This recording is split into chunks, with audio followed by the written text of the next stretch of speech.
नमस्कार मेरे प्रिय छात्रों। आज मैं आप सभी के सामने संस्कृत शब्द रूप का परिचय कराने जा रहा हूँ। जैसा कि पिछली कक्षा में हम लोगों ने वर्ण विच्छेद व संयोजन किए थे, हम सबको पता था कि जब वर्ण विच्छेद हमने किया था, अंत में जो अंतिम स्वर है उसके आधार पे उसके नाम पड़े थे, जैसे अकारांत, आकारांत, इकारांत, उकारांत इत्यादि। तो आज मैं अपने इस कक्षा में आपको उसी आधार पे शब्द रूप बनते हैं वो बताऊंगा। पिछली कक्षा में हम लोगों ने चर्चा की थी, उसके अनुसार ही मैं आगे बढ़ रहा हूँ। अब बात आती है शब्द रूपों की। तो जैसे कि मैंने आपको कहा था, शब्द रूपों में जैसा कि आप जानते हैं हिंदी या अन्य भाषाओं में दो लिंग होते हैं। क्या होते हैं? दो लिंग होते हैं। परंतु संस्कृत में तीन लिंग होते हैं। कौन कौन से? पुल्लिंग, स्त्रीलिंग और नपुंसक लिंग। तो इन तीनों लिंगों का आधार क्या है? मैंने आपको कहा था, इन तीनों लिंगों का ही आधार होता है वर्ण। क्या होता है? वर्ण। संस्कृत में इन तीनों का आधार होता है वर्ण। वर्ण यानी बेटा कहने का भाव ये है कि जिसके अंतिम में वर्ण अ हो वो क्या होते हैं? पुल्लिंग। और जिसके अंत में आ हो, यानी जिसके अंत में आ हो वो क्या हो जाते हैं? स्त्रीलिंग। जैसे महिला, लेखिका, पाचिका इत्यादि शब्द। इसी प्रकार जिसके अंत में माँ हो, हलंत हो, वे क्या कहते हैं? नपुंसक लिंग। जैसे फलम, पुस्तकम, वस्त्रम, नेत्रम इत्यादि। आपको आने वाली कक्षाओं में अनेक शब्दों के संस्कृत शब्द परिचय कराऊंगा। परंतु आज मैं बता दूं, हम तीन चीज़ों पर डिस्कस कर रहे हैं। एक तो लिंगों पे डिस्कस करेंगे, दूसरा डिस्कस करेंगे हम लोग कि उनके वचन कैसे होते हैं, और तीसरा लिंग वचन के अलावा इनके रूप किस प्रकार से होते हैं, किस प्रकार से रूप चलते हैं, या समानांतर कैसे अन्य वाक्य भी बना सकते हैं। और आज इसके अंत में हो क्या होते हैं? आपके पुल्लिंग। परंतु एक शब्द है, प्राय संस्कृत में हमें विसर्ग देखने को मिलता है इस प्रकार से, दो डॉट, जैसे रामः, गणेशः, सुरेशः इत्यादि। तो ऐसे शब्द क्या हो जाते हैं? पुल्लिंग। ऐसे शब्द क्या हो जाते हैं? पुल्लिंग शब्द हो जाते हैं। और जिसके पीछे आ हो वैसे शब्द क्या हो जाते हैं? स्त्रीलिंग हो जाते हैं। और जिसके पीछे मैंने आपको कहा ना कि माँ हलंत, तो वो क्या हो जाते हैं? पाए जाते हैं शब्द आपके नपुंसक लिंग। अब मैं आपको ये चीज़ तो अभी आराम से समझा दिया, अब हम इसका प्रयोग भी देखेंगे। ऐसे क्या होते हैं? नपुंसक लिंग। चलिए आगे मैं इनके कुछ प्रयोग दिखा रहा हूँ। यहाँ देखिए, जैसे कि पुल्लिंग शब्द कुछ। पुल्लिंग शब्द में मैंने यहाँ पे आपको ये तीन शब्द दिखाए हैं, बालः, छात्रः, नरः। सामान्य तौर पे जब भी हम प्रयोग की दृष्टि से देखेंगे तो अंत में स्वर क्या होगा? अ। यहाँ देखिए, याद करने वाली चीज है अ, और आ के पीछे विसर्ग। यहाँ पे क्या है? सेम वही अ है और विसर्ग है। यहाँ पे भी क्या है? अंत में अ स्वर है और विसर्ग है। इस प्रकार से ये पता लगता है कि ये शब्द पुल्लिंग के हैं। अब ये देखिए स्त्रीलिंग शब्द कुछ हमारे। जैसे स्त्रीलिंग शब्द में सबसे बड़ी मैंने आपको बात बताई थी वर्ण विच्छेद करते समय, जब अंत में आ हो तो स्त्रीलिंग होते हैं। जैसे यहाँ पे क्या पहचान थी? अंत में आ, तो यहाँ क्या है? अंत में आ। यहाँ पे भी क्या है? आ। ठीक है, तो इस प्रकार के शब्द सारे स्त्रीलिंग होते हैं। और ये जो शब्द है ई, इसकी चर्चा मैं अंत में करूंगा। आखिर ऐसे शब्द भी स्त्रीलिंग होते हैं, जैसे हमारे लक्ष्मी, नारी, ऐसे शब्द होते हैं हमारे, पार्वती इत्यादि शब्द भी स्त्रीलिंग होते हैं। आगे इसके हम देखते हैं अभी अकारांत शब्द, अकारांत, आकारांत। अब यहाँ नपुंसकलिंग शब्दों की बारी आती है। तो देखिए, जैसे मैंने कहा था अंत में यहाँ पे म हलंत है, ये बात ठीक है। परंतु इस हलंत व्यंजन से पहले पूर्व में क्या है, अ। यानी ऐसा शब्द जब हो, यानी अकारांत नाम क्यों है, अ, और अंत में यदि म हो प्रारंभ के अवस्था में, तो ऐसे शब्द नपुंसकलिंग होते हैं। और इसको अकारांत नाम क्यों कहा गया है, इस वजह से। ये आज हम बात कर रहे हैं अकारांत स्वरों की, यानी अकारांत के आधार पे उनके लिंगों का निर्धारण, सिर्फ अकार, अ, आ इत्यादि, इस हिसाब से इसका नपुंसकलिंग शब्द हुआ। प्राय ये आपको जैसा सब में पता ही होगा, जो ना स्त्रीलिंग होते हैं, ना पुल्लिंग होते हैं, ना नपुंसकलिंग होते हैं। परंतु संस्कृत में देखो, इसमें भी वही है, परंतु संस्कृत में कहा जाता है कि अंत में यदि विसर्ग हो तो पुल्लिंग होंगे, अंत में आ हो तो वे स्त्रीलिंग होंगे, और अंत में मा हो तो वे नपुंसकलिंग होते हैं। जैसे फलम, पत्रम, पुस्तकम, नेत्रम इत्यादि। अब यहाँ देखिए, इसी प्रकार संस्कृत में वचन भी 3 होते हैं, एक वचन, द्विवचन और बहुवचन। एक से भाव है संख्या में कोई भी एक हो वो, और दो से भाव है संख्या में वो दो हो, और तीन बहुवचन से अर्थ है 3 या 3 से अधिक, कुछ भी हो, सभी के सभी बहुवचन होंगे। कोई भी संख्या हो, सब के सब बहुवचन होंगे। अब यहाँ एक वचन, द्विवचन और बहुवचन का विस्तार चर्चा करते हैं। पुल्लिंग में क्या होता है, इनके ऐसे सेंस चेंज हो जाते हैं। जैसे देखिए यहाँ पे मैं दिखा रहा हूँ, अब ये रूप है, यानी इसके अंत में अ है, तो ये चीज आप ध्यान देंगे। विसर्ग है तो जैसे बालह शब्द हुआ आपका पुल्लिंग, ऐसे नरह शब्द होता है, ऐसे अश्वह, ऐसे ही मृगह शब्द पुल्लिंग होते हैं।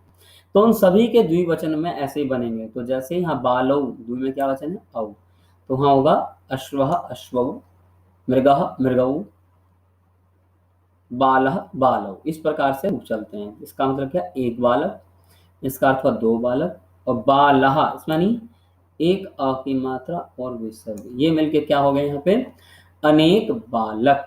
इस प्रकार से अनेक प्रयोग हम स्वयं भी कर सकते हैं। हमें सिर्फ क्या ध्यान करना है कि जो पुल्लिंग शब्द है, बालह, अश्वह, मृगः इत्यादि शब्द हमें इकट्ठा करके रखना है और उनका बारी बारी प्रयोग करना है।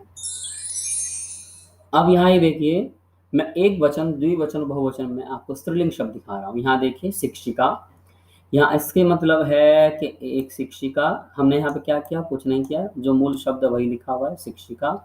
शिक्षिके में हमने यहाँ ए लगाया, तो हमें हर एक स्त्रीलिंग शब्दों में यहाँ ए लगाना है द्विवचन में। इसका अर्थ है 2 अध्यापिकाएं। और यहाँ पे हमने क्या किया, एक विसर्ग लगाया, तो हमें इस विसर्ग को हमेशा स्त्रीलिंग के बहुवचन में लगाना है, चाहे लता हो, महिला हो, लेखिका हो, कोई भी हो। तो रूप क्या बनेंगे, लेखिका, लेखिके, लेखिका, एक लेखिका, 2 लेखिका, लेखिकाएं, अनेक लेखिकाएं, इस प्रकार से इसके रूप चलते हैं। अब आप यहाँ देखिए, इसके एक वचन, द्विवचन और बहुवचन के रूप चलते हैं। किस प्रकार से, ये कौन से हैं, एक वचन, द्विवचन, बहुवचन, ये मैं नपुंसक लिंग की बात कर रहा हूँ। ये किस प्रकार से रूप चलेंगे, जैसे पुस्तकम, पुस्तके, पुस्तकानि। इसमें कॉमन है, प्रथम शब्द आपको जो रूल बताया उसी अनुसार होगा। बाकी में हम क्या ध्यान देना है, इसमें ये आता है, इसमें आनी आता है ना, इसमें क्या आ गया, आनी, पुस्तकानि। ऐसी अनेक शब्द हैं, पुष्पम, पुष्पे, पुष्पानि, वस्त्रम, वस्त्रे, वस्त्राणि। इस प्रकार से बच्चों अनेक प्रकार के शब्द इसमें भी पाए जाते हैं। तो जैसा कि अभी हमने तीनों लिंगों को समझा और तीनों वचनों को समझा है, और मेरा मानना है हमें इस प्रकार के पर्यायवाची शब्द अनेक लिख के रखने हैं ताकि हम इसका प्रयोग कर सकें। अभी मैं आपको उदाहरण सहित इनके समानांतर या कह लीजिए इन्हीं के समान अन्य शब्दों का भी परिचय कराऊंगा, जिसके माध्यम से हमें पता कर पाएंगे कि अन्य शब्द क्या क्या होते हैं। चलिए अब मैं आपको वह दिखा रहा हूँ, इसके समान अन्य शब्द शब्द रूप में। जैसे देखिए, मैंने आपको कहा था, ये नियम लिख लीजिए आप सभी अच्छे से, और आपको बहुत काम आने वाले हैं। संस्कृत में अंत वाले वर्ण में जो अक्षर, यानी कोई शब्द है, मृग है, अश्व है, चाहे आपका नरह शब्द है, या राम शब्द है, या बालक शब्द है, किसी भी शब्द के अंत में देखिए क्या है, यानी अंत वाले वर्ण में जो अक्षर है उसी आधार पे उसका नाम होता है। जैसे कि अकारांत और आकारांत में आज हम बात कर रहे हैं इसकी। अकारांत और आकारांत की।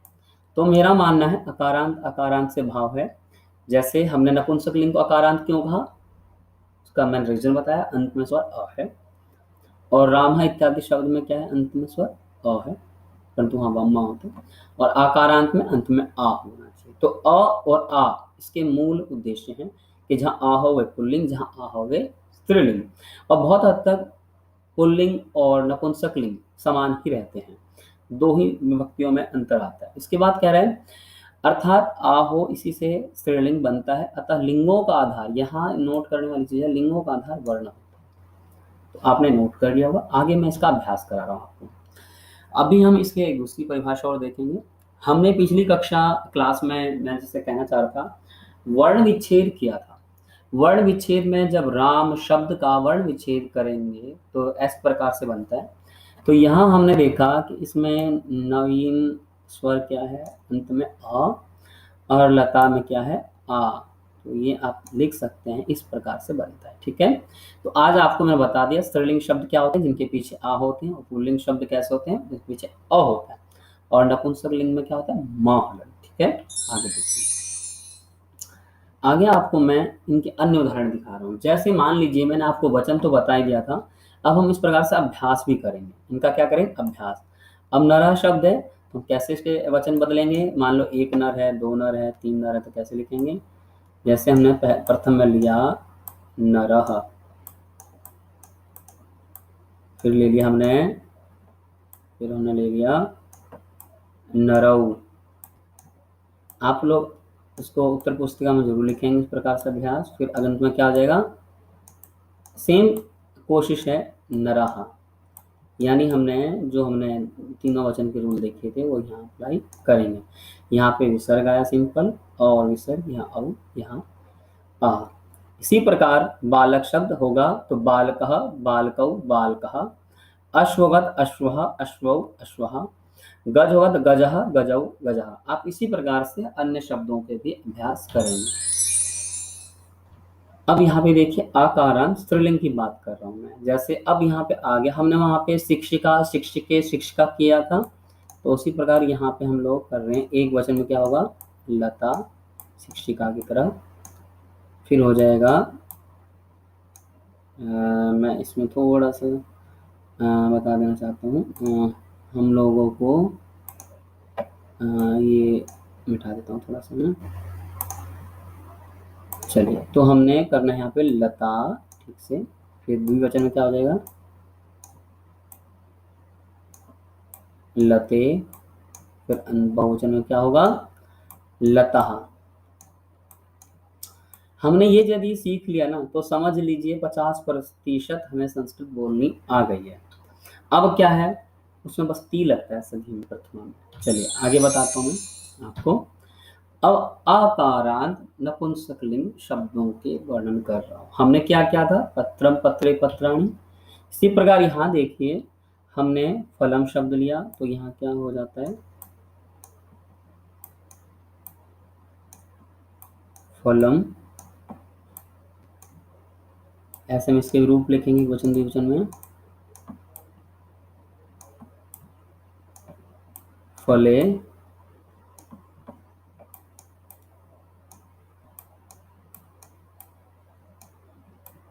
फलानी।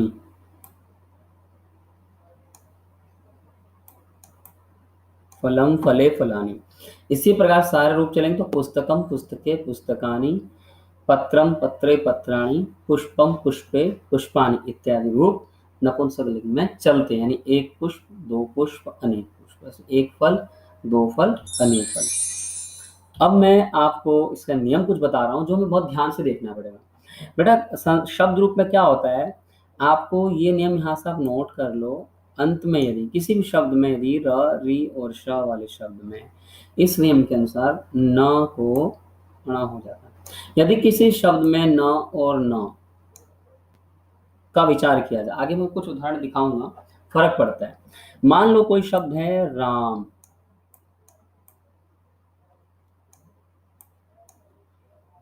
तो इसके अंत में राम शब्द में हमारा क्या, कौन सा शब्द है, यहाँ पे कौन वर्ण विच्छेद करते, इसमें र आया। ऐसे शब्दों के बारे में नियम बता रहे हैं। ऐसे कोई वाक्य में किसी शब्द में ये ना हो तो वो किसमें बदल जाएगा, इसमें बदल जाएगा। यहाँ बात इसकी आ रही है। तो अब जैसे मैंने आपको कहा यहाँ ये इसमें बदल जाएगा, इसी प्रकार हमारे एक शब्द है, मान लो पत्रम। इसका जब वर्ण विच्छेद करेंगे तो इसमें क्या है हमारा, त हलन प्लस र, तो ये रूल अप्लाई होगा, होगा ना। तो जब हम इसका बहुवचन करेंगे तो वहां होता है पत्रानी। तो फलम फले फलानी में तो ये वाला नहीं होगा जो आप देख पा रहे हैं, परंतु यहाँ पे क्या होगा, इस नियम से यहाँ पे र आ गया, ये वाला र आ गया, तो इसलिए यहाँ पे हो जाएगा हमारा पत्राणी। इस नियम को लिखना बहुत जरूरी है, हम अक्सर यहाँ गलतियां करते हैं, तो आप इसको अच्छे से नोट कर लीजिएगा ताकि आगे आप लोगों को ऐसी गलती ना हो। अब मैं कुछ उदाहरण दिखा देता हूँ, एक दो नपुंसकलिंग, ताकि आपको एक ज्ञात हो जाएगा कि नियम बहुत जरूरी है। यानी किसी भी शब्द में र ऋषा हो तो न को अण हो जाता है। यहाँ देखिए बिल्कुल ठीक, मैं जो समझाना चाह रहा था ये पोर्शन समझाना चाह रहा था। यहाँ बिल्कुल ठीक है, क्योंकि इस वर्ण को करते समय, विच्छेद को करते समय कहीं पे भी इस शब्द में र नहीं आया है। वर्ण विच्छेद कैसे करेंगे, फ हलन प्लस अ, फिर ऐसे फ हो गया, फिर ल, फिर ऐसे ही ल हलंत, फिर आ प्लस कर लेंगे, फिर आ हो जाता है। और फिर इन सभी वर्ण में यहाँ तक फलानी में कहीं पे भी र मूर्धन्य श या री नहीं आया है। ये तीनों चीज इस शब्द में नहीं है, इसलिए इसमें नी बिल्कुल ठीक है। एक उदाहरण देखिए, अब मैं अकारांत नपुंसक लिंग का दूसरा उदाहरण दिखाऊंगा जिसमें कि अणा का प्रयोग होगा। किस तरीके से, यहाँ पे देख लीजिए, यहाँ पे आपका ये प्रयोग हुआ है, देख लीजिए हुआ है ना, इस वजह से इस ना को अणी हो गया और यहाँ ये बिल्कुल ठीक है। तो इसी प्रकार से हम नपुंसक लिंग बनाते समय इस चीज का ध्यान देंगे। प्रथम पुरुष जो होता है, प्रथम विभक्ति जो होती है, इनमें ये होती है। तो आज मैंने आपको प्रायः शब्द रूप के तीनों वचन बताए हैं और आपको अकारांत नपुंसक शब्द के इस प्रकार से अनेक उदाहरण मिलेंगे जहाँ पे न और अणा सब होंगे। तो मैं ये कहना चाहूँगा आप इस प्रकार का प्रयोग स्वयं करें, एक बार नहीं अनेक बार करें। तो बेटा आज के लिए इतना ही है, आप इस नियम को अच्छे से नोट कर लेंगे जो मैंने आज बताए। इस प्रकार से मेरे सभी प्रिय छात्रों, आप एक नहीं अनेक शब्द रूप अपने आप बना सकते हैं और यह बिल्कुल सरल तरीका है। और कृपया करके इस तरीके को अपनाएं और एक नहीं अनेक शब्द रूप बनाएं। आज के लिए इतना ही मेरे प्यारे बच्चों, धन्यवाद।